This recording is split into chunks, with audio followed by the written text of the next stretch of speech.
Bonjour à toutes et à tous et bienvenue dans ce module de formation sur le coaching citoyen et enseignement, qui est une étape indispensable pour devenir anime confirmé. Je suis Aurélien Desragne, je suis le co-créateur de l'atelier avec Yvain Mouneux et je suis ravi de vous accompagner pour cette petite formation. Alors d'abord, le coaching, à quoi ça sert? C'est une étape très utile qui aide au déploiement de l'atelier. On peut même dire qu'il est nécessaire au déploiement de l'atelier. Donc, c'est vraiment important de réaliser ces coachings. Pourquoi? D'abord parce que ça aide à devenir autonome. Ça accompagne la montée en compétence des animateurs sur le fond, donc sur le sujet du numérique et de ses impacts environnementaux, mais aussi sur la pédagogie fresque. Donc, ça permet aux personnes que vous allez coacher de monter en compétence.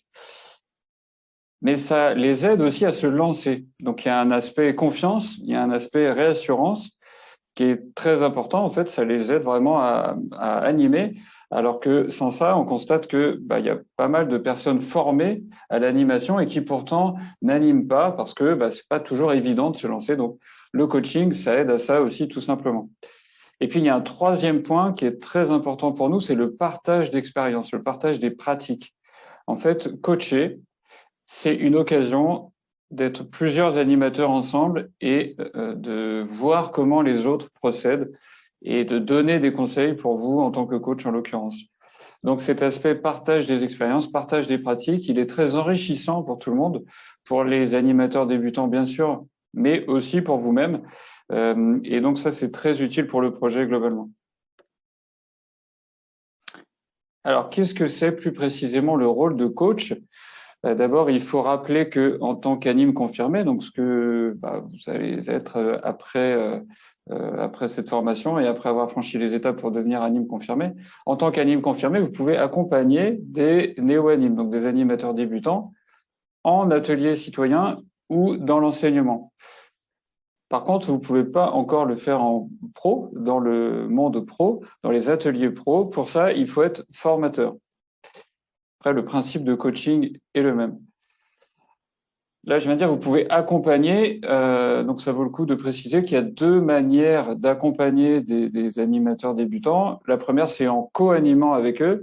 La co-animation, ça veut dire quoi? Ça veut dire que vous animez et que l'autre personne ou les autres personnes animent également. Et donc, ça veut dire que concrètement, vous, vous intervenez sur certaines parties de l'atelier. C'est une co-animation. Mais là, aujourd'hui, on ne parle pas de ça, on va parler de coaching. Donc, le coaching, ça veut dire que vous-même, en tant que coach, vous n'allez pas intervenir, ou alors vraiment très peu auprès des participants. En fait, vous êtes plutôt là pour être une ressource, pour être un conseil, pour aider les animateurs, animatrices, pour aider les néo-animes. Donc aujourd'hui, c'est bien de ça dont on parle, un coaching. Donc votre but dans un coaching, ça rejoint ce qu'on voyait sur la page précédente, ça va être de rassurer, de motiver, d'encourager, de faire en sorte que les personnes aient envie de continuer seules ensuite, et également d'expliquer l'atelier, de les faire monter en compétences, de répondre aux questions, donc de les faire monter en compétences à la fois sur le fond et à la fois sur la pédagogie fresque. Combien de personnes vous pouvez accompagner, combien de personnes vous pouvez coacher? Ce qu'on vous recommande, c'est de vous limiter à 3 personnes en présentiel et à 2 personnes en distanciel. Bon, évidemment, ça peut être différent, mais si vous voulez avoir un bon niveau de présence et d'accompagnement, c'est bien de ne pas aller au-delà de ces nombres. Alors, comment procéder pour faire un coaching? Comment ça se passe plus précisément? On peut dire qu'il y a 3 étapes, qu'il y a 3 temps pour réaliser ce coaching. Il y a un premier temps de briefing qui a lieu avant l'atelier et donc qui consiste à vérifier la logistique, à revoir ensemble le déroulé et voir comment le déroulé va se répartir entre les différents animateurs et vous-même. On va détailler tout ça après dans les pages suivantes. Ensuite, il y a une deuxième étape qui va être pendant l'atelier où vous allez aider, donc donner des conseils, glisser des conseils aux animateurs. Vous allez éventuellement intervenir dans certains cas.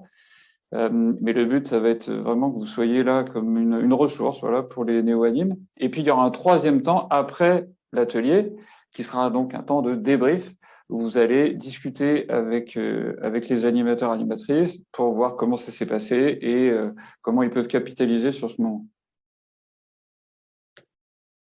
Alors, dans le détail, qu'est-ce que vous pouvez faire avant l'atelier? Le premier point, ça va être assez logiquement en fait de prendre contact avec les néo-animateurs, animatrices, donc typiquement d'organiser un petit rendez-vous avant l'atelier, en amont, un rendez-vous de cadrage, de briefing. Ce moment, il peut être juste avant l'atelier, mais c'est quand même un peu plus confortable qu'il ait lieu un jour ou plusieurs jours avant l'atelier. De quoi vous allez parler? Vous allez vous assurer que tous les éléments logistiques sont OK. Alors, les éléments logistiques, ça veut dire quoi? On peut se rappeler que ça va concerner la salle, ça va concerner les tables, ça va concerner les jeux de cartes. Qui apporte les jeux de cartes? Les participants, est-ce qu'on est bien sûr de combien ils sont? Qui a du papier? Qui a des trousses? Si c'est en distanciel, qui gère le mural, etc., etc. Ensuite, ça va être l'occasion, ce rendez-vous, de faire connaissance avec les néo-animes.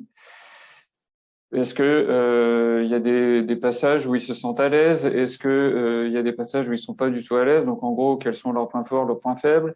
Peut-être vous allez convenir ensemble que ils peuvent peut-être se préparer en vue de cette animation. Ils peuvent réviser certains trucs plus spécifiquement. Ils peuvent éventuellement observer un autre atelier avant. Dans certains cas, c'est possible et ça peut être utile.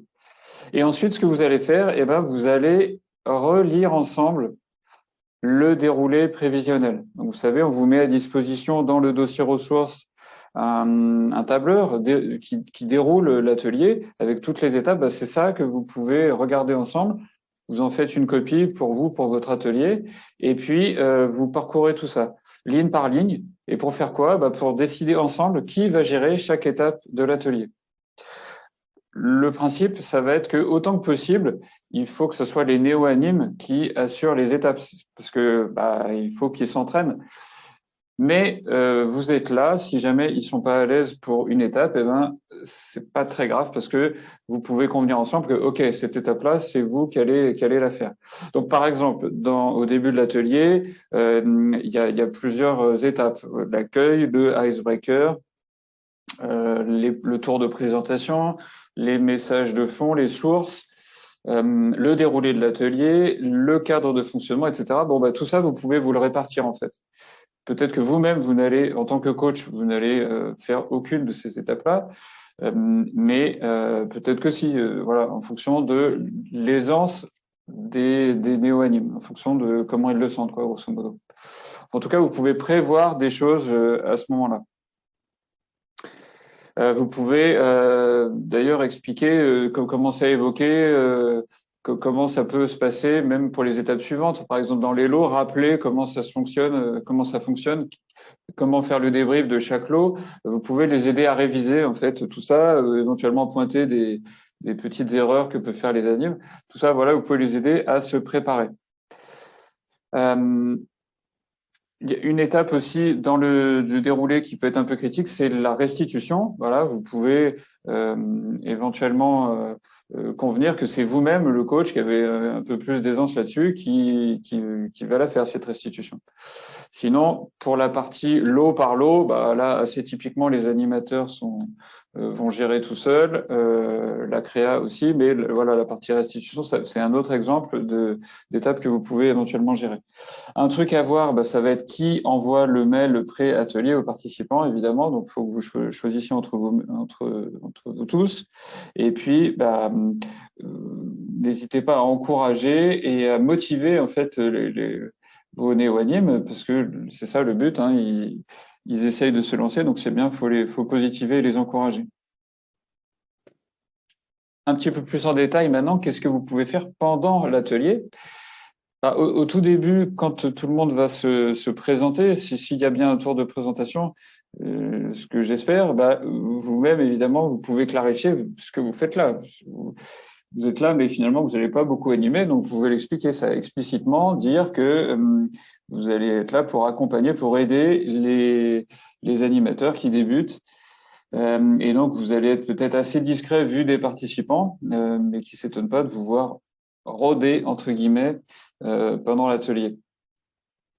Et ensuite, au fur et à mesure de l'atelier, eh ben, vous allez pouvoir d'une part noter vos remarques de manière à y revenir plus tard avec les néo-animes. Pour noter vos remarques, vous pouvez utiliser ce document qu'on a créé qui s'appelle le référentiel des compétences de l'anime et qui liste tout ce qui est attendu d'un animateur du début à la fin pour chaque étape. Et donc, ça va vous permettre de noter, déjà de vous rappeler de quoi il s'agit, et ça va vous permettre de noter si ça a été fait bien, moyen, pas trop, si ça a été oublié. Et ça, vous allez le retrouver, ce document, dans le dossier ressources également. Ça vous permettra, vous-même, ça vous facilitera l'analyse, mais ça permettra aussi de débriefer avec les néo-animes après l'atelier. Mais vous n'allez pas faire que ça, vous n'allez pas être complètement passif. Ce qu'on vous recommande, c'est aussi d'échanger le plus possible avec les néo-animes. Donc, dès qu'ils ont fini leurs interventions, typiquement entre deux lots, eh ben, vous pouvez les réunir et leur faire des commentaires, en fait, leur glisser des conseils, leur dire, eh ben là, j'ai vu que tel groupe, il réagissait de telle manière et que toi, tu faisais ci, tu faisais ça. Peut-être la prochaine fois, tu peux essayer de faire comme ça. Ou alors, moi, dans de telles circonstances, voilà ce que j'ai fait, voilà ce que ça a donné. Donc, aidez-les à s'améliorer, en fait. Faites-leur remarquer des choses. Là, pour débriefer ce lot-là, peut-être tu peux faire comme ci, comme ça, ou telle personne qui réagit comme ça, tu peux éventuellement la gérer de telle et telle manière. Donc voilà, conseillez-les en direct le plus possible pour qu'ils progressent. Dans certains cas, vous allez peut-être être amené à prendre la main en réalité et à intervenir finalement. Alors, c'est quoi ces cas-là? Eh ben, ça peut être des cas un petit peu d'urgence, entre guillemets, que si vous détectez que y a vraiment quelque chose qui va pas du tout ou si l'animateur présente les choses vraiment d'une manière qui va nuire à l'atelier, bah, peut-être ça vaut le coup que vous interveniez. D'ailleurs, en préparant la séance avec les animateurs, c'est un truc à bien caler, ça, vérifier que ils sont OK pour que, par défaut, vous interveniez pas, sauf en cas d'urgence, comme je viens de l'expliquer. Un autre cas de figure, ça peut être à la demande des animateurs, bien sûr. Voilà. Si ils ont une question à laquelle ils savent pas répondre, si ils veulent que vous complétiez quelque chose en direct, bah, bien sûr, vous pouvez le faire. Voilà. Et puis, bah, dans tous les cas, rassurer, remercier. Vous pouvez remercier les animateurs devant les participants. En fait, voilà, ça crée beaucoup de motivation. Les féliciter et ça, bah, ça les aide à prendre confiance également pour leurs prochains ateliers.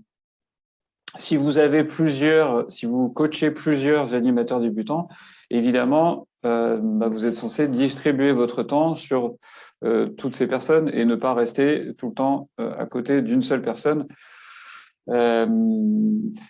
Tourner, regarder comment ça se passe, essayer d'avoir un œil de partout, ce qui n'est pas possible, mais bon voilà, essayer d'aider toutes les personnes. C'est pour ça qu'on vous recommande de pas coacher plus de 3 personnes en même temps, parce que au-delà, bah, ça devient de plus en plus compliqué d'avoir un œil sur tout le monde. Et puis réunissez-les de temps en temps, comme j'ai dit, typiquement entre chaque lot. Alors un petit peu plus en détail maintenant, ce que vous pouvez faire après l'atelier. Après l'atelier, c'est le moment de débriefer. Ce débrief, typiquement, il peut avoir une durée de 15 à 30 minutes. Évidemment, c'est variable, ça dépend du nombre d'animateurs, par exemple. Et ce qu'on vous recommande, c'est de le faire tout de suite après l'atelier, de le faire de préférence immédiatement après l'atelier. Là, ce que vous allez pouvoir faire, bah, c'est déjà leur demander comment ils se sentent et comment ils ont vécu l'expérience. Certains vont vous dire que bah, ils sont soulagés parce que ça les stressait avant et qu'ils sont vachement contents parce que ça s'est bien passé, c'est quand même très très très souvent le cas, et tant mieux. Leur demander ce qui d'après eux a bien fonctionné, ce qui d'après eux n'a pas bien fonctionné ou aurait pu mieux fonctionner, et puis ensuite vous pouvez leur dire vous-même ce que vous avez détecté en vous aidant des notes que vous avez prises dans le tableau qu'on évoquait tout à l'heure, le référentiel des compétences. Vous pouvez aussi leur dire comment vous avez perçu les choses, ce que vous avez trouvé de bien, éventuellement de moins bien. Et systématiquement, en essayant de partager vos expériences, voilà, de glisser le maximum de votre propre expérience, c'est très très riche pour les néo-animateurs. C'est évidemment le moment de répondre à leurs questions, s'ils en ont encore, des questions qui peuvent être sur la pédagogie, donc sur la manière de procéder, sur la manière de gérer les participants, mais ça peut être aussi sur le fond du sujet, sur le numérique et ses impacts environnementaux, puis ça peut être aussi sur la fresque du numérique en tant que projet, sur l'association, comment fonctionne, je sais pas moi, l'organisation d'ateliers, la licence, etc. Donc, toutes les infos que vous pouvez leur glisser, c'est l'occasion. En fait, c'est assez rare et c'est précieux les moments où on est plusieurs animateurs ensemble et donc il faut en profiter un maximum. Bien sûr, n'oubliez pas de vérifier qui va remplir le compteur. On a vraiment besoin de ce compteur, donc on vous remercie d'y veiller et de faire en sorte que personne n'oublie de le remplir. Voyez ensemble aussi qui enverra le mail post-atelier. Le mail post-atelier, il peut être un peu personnalisé immédiatement suite à l'atelier. Typiquement, si l'un de vous a fait une photo, eh ben, c'est bien de la mettre dans le mail, donc faut se mettre d'accord là-dessus. S'il y a eu des questions des participants qui appellent des réponses que vous voulez mettre, ou que l'un de vous veut mettre dans le mail post-atelier, ben, c'est pareil, il faut vous coordonner et voir qui enverra ce mail post-atelier. Et puis pour finir, une nouvelle fois, encourager, féliciter les néo-animateurs pour les inciter, les inviter à refaire d'autres ateliers et encore d'autres ateliers comme vous-même. Et ben voilà, on a fait le tour de comment ça se passe un coaching.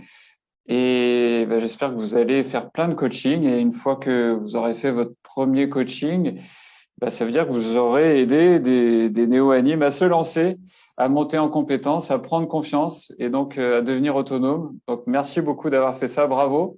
Et puis surtout, continuez. Voilà, merci, à bientôt. Si cette vidéo vous a plu, vous pouvez cliquer sur le petit pouce bleu en bas à droite. Non, je plaisante. On s'en moque complètement. Juste merci beaucoup et à bientôt.